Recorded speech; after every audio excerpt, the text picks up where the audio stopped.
রাষ্ট্রপতি প্রাণ ভিক্ষার আবেদন নাকচ করার পর থেকেই জঙ্গি নেতা মুফতি হান্নান ও তার 2 সহযোগীর ফাঁসির প্রস্তুতি নিচ্ছিল কারা কর্তৃপক্ষ। রাত 10টায় কাশিমপুর কারাগারে ফাঁসিতে ঝুলিয়ে মুফতি হান্নানের মৃত্যুদণ্ড কার্যকর করা হয়। একই সময়ে তার সহযোগী শরীফ শাহেদ বিপুলের মৃত্যুদণ্ডও কার্যকর করা হয়। পরে সাংবাদিকদের কাছে ওই 2 জঙ্গির ফাঁসি কার্যকরের বিষয়টি নিশ্চিত করেন জেল সুপার। মুফতি হান্নান এবং কয়েদি শরীফ শাহিদুল আলম বিপুল রাত ঠিক 10টায় ফাঁসিতে ঝুলিয়ে মৃত্যুদণ্ড কার্যকর করা হয়েছে। এর আগে ফাঁসি কার্যকর করতে একে একে কারাগারে প্রবেশ করেন আইজি প্রিজন, গাজীপুরের জেলা প্রশাসক, পুলিশ সুপার, সিভিল সার্জন সহ সংশ্লিষ্ট কর্মকর্তারা। কারাগারে নিয়ে আসা হয় অ্যাম্বুলেন্স। বুধবার সকালে মুফতি হান্নানের সাথে শেষ সাক্ষাৎ করেন তার স্ত্রী, 2 মেয়ে ও 3 ভাই।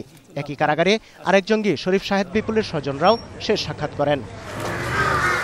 এদিকে সিলেট কেন্দ্রীয় কারাগারে রাত 10টা 1 মিনিটে জঙ্গি দেলোয়ার হোসেন রিপনের ফাঁসির রায় কার্যকর করা হয়। রাত 10টা 1 মিনিটে কার্যকর করা হয়েছে। পোস্টমর্টম শেষে তার গ্রামের বাড়ি কুলাউড়া মৌলভীবাজারের কোনাগাঁও গ্রামে পুলিশ এসকর্ট, র্যাব সহ সশস্ত্রভাবে তার গ্রামের বাড়িতে পাঠিয়ে দেওয়া হয়েছে। এর আগে সন্ধ্যায় রিপনের সাথে দেখা করেন তার মা-বাবা সহ স্বজনরা। 3 জঙ্গির ফাঁসি কার্যকরের প্রস্তুতির অংশ হিসেবে সিলেট ও কাশিমপুর কারাগার ও আশপাশের এলাকায় নেওয়া হয় বাড়তি নিরাপত্তা ব্যবস্থা। 2004 সালে সিলেটে ব্রিটিশ হাইকমিশনার আনোয়ার চৌধুরীর উপর গ্রেনেড হামলা ও 3 জন নিহত হওয়ার মামলায় মুফতি হান্নান, বিপুল ও দেলোয়ার হোসেন ওরফে রিপনকে মৃত্যুদণ্ড দেন বিচারিক আদালত। হাইকোর্ট ও আপিল বিভাগেও তা বহাল থাকে।